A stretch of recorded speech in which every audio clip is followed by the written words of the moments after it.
Hello guys! Good morning, good morning. Welcome back to my channel. For today's video, meron tayong collection na banknotes polymer.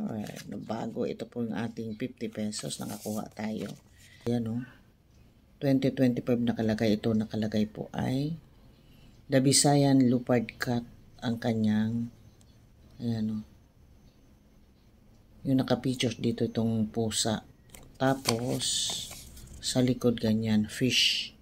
Itong ating maliputo. Caranx ignabilis. Ay, ambot sa langaw. Ayan, maganda po siya. Oh. Ganda. 2025 po ang nakalagay na year dito. Saka ito naman, yung ating 2024 na 100 pesos, polymer na rin siya. Ito panahon na ito ni Ferdinand Marcos. Nakalagay po dito, ano bang mahirap basahin? Palawan Peacock Pisang polymer na sangdan piso. Ang ganda po siya. Oh. Kaya lang ingatan nyo po dahil bawal po itong maplansa lalo kung nalabhan. Tapos paplansahin na kung bawal.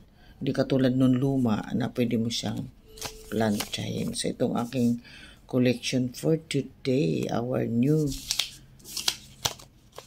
banknotes na ang kanyang composition ay polymer. May kanya-kanyang puro kahayupan ngayon ang naka-features dito. Ano kayang hayop yung sa 200 at saka sa 500? Tingnan natin. Sana magkaroon ako noon. Pero meron na raw siyang 500 pero nangungulikta pa lang po ako.